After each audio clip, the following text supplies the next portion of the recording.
Magandang araw sa inyong lahat.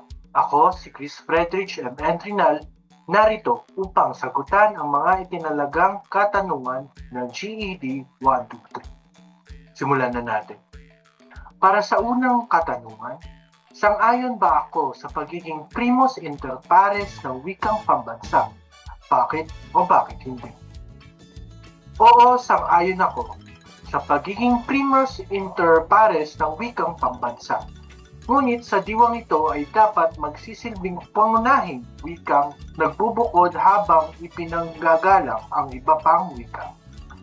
Ayon sa babasahin ng tungkol wika, ang wikang pambansa ay hindi lamang simbolo kundi isang communication system across diverse ethno-linguistic groups na mahalaga sa pagkakaisa at empowerment ng mamamayan. Ibig sabihin, kahit maraming wika sa bansa, kailangan ng isang wikang magsisilbing sentro upang maging epektibo ang ugnayan sa lipunan. Gayunpaman, ang pagiging primus inter pares ay dapat nakaangkla sa konstitusyon na nagsasaad na ang Pilipino ang pangunahing wika, habang ang Ingles ay magiging pansamantalang papel lamang. Kaya't ang pagiging pangunguna ng Pilipino ay hindi pang-aapi sa ibang wika, kundi pagtupad sa layuning palawakin ang gamit nito sa edukasyon at lipunan. Para naman sa pangalawang tanong, bakit sinasabing praktikal ang pagkakaroon ng isang wikang pambansa sa isang bansang dating kolonya gaya ng Pilipinas? Sa babasahin, binigyan diin na ang dominasyon ng banyagang wika tulad ng Ingles ay nagdudulot ng paghahati sa lipunan, kung saan ang ilang marunong nito ay nagiging tagapamagitan ng gobyerno at mamamayan.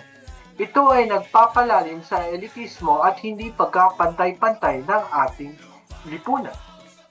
Samantala, ipinapakita rin ang mga paggamit ng Pilipino ay nagpapalawak ng partisipasyon ng mamamayan sa demokrasya, nagpapadali ng pag-unawa sa agham, teknolohiya at mga pambansang issue, at nagiging social glue na nagbubukod sa buong bansa. Dagdag pa rito, ayon sa Senate Bill 1838, ang pagpapaunlad ng Pilipino ay mahalaga upang mapataas ang kamalayan sa kultura, pagkakakilanlan, at upang maging epektibo ang komunikasyon sa mga pambansang usapin. Sa madaling salita, praktikal ang wikang pambansa dahil ito ay hindi lamang simbolo. Ito ay operasyonal na kaangkapan ng gobyerno, edukasyon at lipunan. Para sa huling katanungan, posisyong papel hinggil sa pagkaroon ng asignaturang Pilipino sa kolehiyo. Sa aking palagay, dapat panatiliin at palakasin ang asignaturang Pilipino at panitikan sa kolehiyo bilang obligadong bahagi ng kurikulum. Ang pag-aalis ng Pilipino sa kolehiyo ay labag sa konstitusyon at nakapipinsala sa pambansang pamahalaan. Una, malinaw sa konstitusyon na ang pamahalaan ay dapat initiate and sustain ang paggamit ng Pilipino bilang wikang panturo sa buong sistema ng pang-edukasyon. Ang pagtanggal nito sa kolehiyo ay isang anyo ng pag-atras o regresyon, hindi pag-unlad. Ikalawa, ang kolehiyo ang pinakamahalagang antas para sa intelektualisasyon ng wika. Ayon sa babasahin, dito nagaganap ang mataas na antas ng diskurso, kritikal na pag-isip, agham at pambansang debate.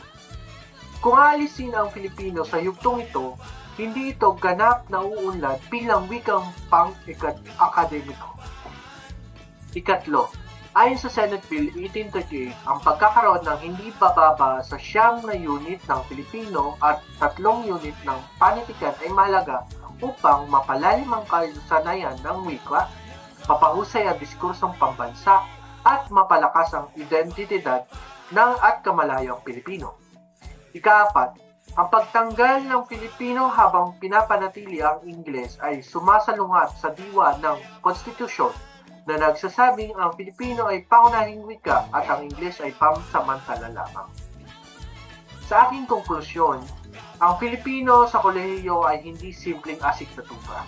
Ito ay instrumento ng kalayaan, identidad, at inklusibong kaunlaran. Ang pag-alis nito ay hindi lamang usapang akademiko, kundi usaping pambansa. Maraming salamat sa pakikinig at panonood ng aking video.